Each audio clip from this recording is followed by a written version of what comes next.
Scene script. Ever wondered how a country with a 300,000 strong military crumbles like a sandcastle? Well, let's take a stroll down memory lane. You see, our good old friend President Joe Biden had us all believe that the Afghan military was a force to be reckoned with, boasting a hefty count of 300,000 soldiers. But, much like a magician's trick, things aren't always as they appear. Indeed, some experts have disputed these numbers, suggesting that the actual strength of the Afghan military was somewhere between 150,000 and 200,000. The rest? Well, they were as real as unicorns and leprechauns, earning the nickname of ghost fighters.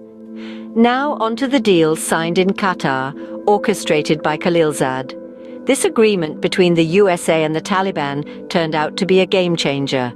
With this, the focus of the USA started shifting from Afghanistan to Ukraine, consequently leading to a significant dip in funds for the Afghan military. It was as if you're running a bakery, but the regular supply of flour is abruptly cut off. The result? Half-baked loaves, or in this case, an underfunded army. Adding to this chaos, the government officials, with the endorsement of the president, ensured that the army could not fight back, only to be blamed later for the collapse. Now, isn't that a classic case of passing the buck? This tale gets even more absurd when we consider the might of the US Army. They were unable to defeat the Taliban, a group they deemed inferior, while concurrently claiming they could beat Russia. Talk about biting off more than you can chew. So, folks, it seems like the 300,000-strong military was more of a tall tale, or should we say 300,000-long fish story. You see, it's the classic fisherman's tale of the monstrous fish that got away. But in this case, it wasn't a giant fish, but a vast military force that seemed to evaporate when the heat was turned up. Buckle up, because this comedy of errors doesn't stop here. There's more to this story than miscounted soldiers, ghost fighters, and blame games. The jig may have been up, but the dance was far from over. Now, what would you do if you had access to millions of dollars and your country was on the brink of collapse? You'd probably take the high road, right? Not our Afghan officials. Imagine the scene. Afghanistan, a nation on the precipice, its government officials huddled in shadowy corners, not to plan the nation's salvation, but to plot their personal escape routes. And what's an escape route without a bit of travel money? Or in this case, almost $1 billion in cash and gold. Talk about packing light.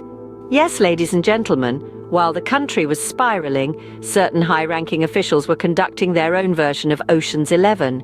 Picture it, a daring heist not of a casino vault, but of the nation's wealth itself. The loot, staggering sums of cash and gold smuggled out of the country faster than you can say corruption. But this wasn't a job for amateurs. Oh no, this operation was allegedly orchestrated by none other than the former Deputy Speaker of Afghanistan's parliament, Mirza Mohammad Katawazai, and the former governor of Balkh province, Atta Mohammad Noor. Quite the surprise career change, wouldn't you say? And where was this ill-gotten wealth heading, you might ask? Well, the United Arab Emirates, of course. Because when you're fleeing a collapsing government, you want to do it in style. The audacity of the whole operation is almost impressive, if it weren't so devastatingly catastrophic. Here we were thinking our Afghan leaders were strategizing their next political move, when in reality, they were probably arguing over who gets to carry the gold bars. But let's not forget about the brave investigator who uncovered this smuggling operation. Not only did they reveal the truth, but they also faced death threats for their efforts. Now that's dedication to one's job. So amidst all the chaos, while a nation was losing its footing, some chose to fill their pockets rather than save their people. It's a tale as old as time, but with a bitter twist of irony. And that, my dear viewers, is how you turn a national crisis into a blockbuster movie plot. Remember when we were kids and our parents told us not to hide things? Apparently, the State Department and USAID missed that life lesson. Now, we all know that sharing is caring, but it seems like our friends at the State Department and USAID didn't get the memo. They've been acting a bit like a petulant child who refuses to share their toys.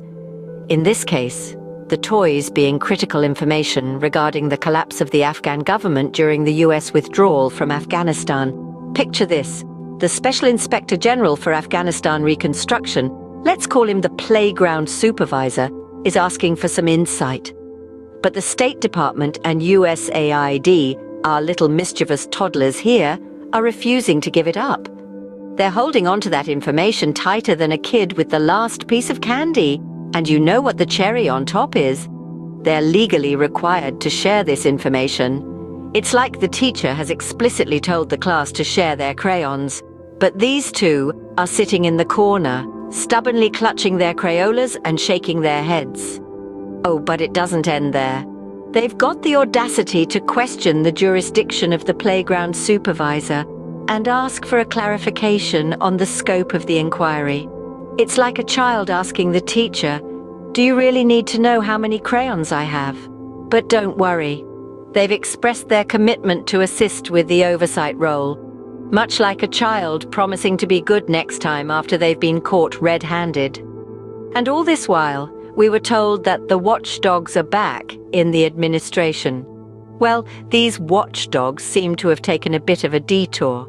Instead of barking at the signs of trouble, they've curled up in their cozy little corners, turning a blind eye to the chaos around them.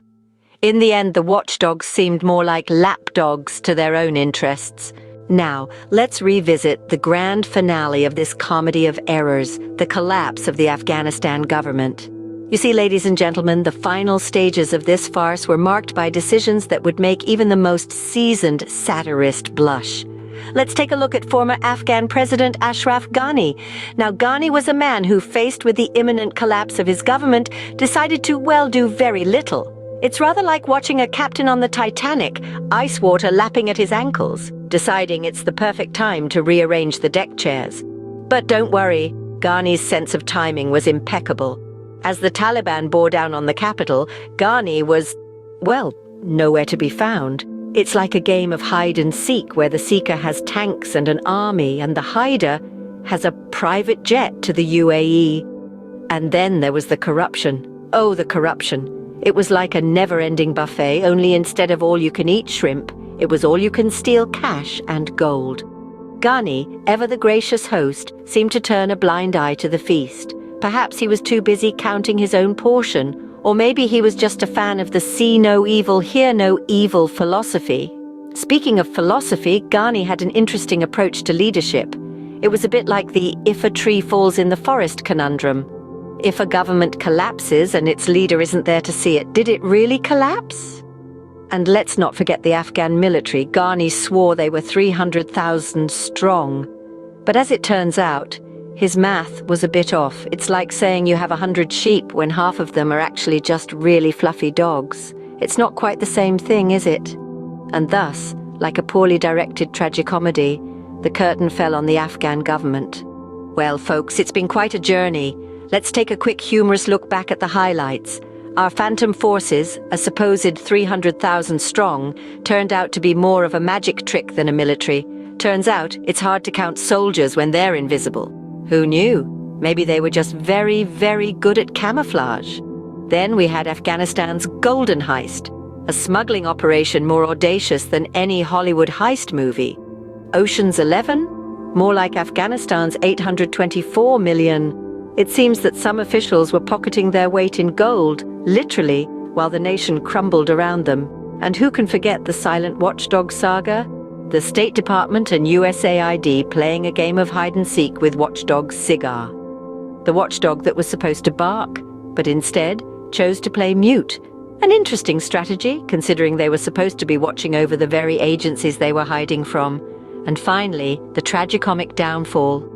A series of missteps, miscommunications, and missed opportunities that led to the collapse of a government. It was like watching a Shakespearean tragedy if Shakespeare had a sense of humor and loved political satire. So there you have it, folks. A tale of phantom forces, golden heists, silent watchdogs, and a tragicomic downfall. Who knew politics could be this entertaining?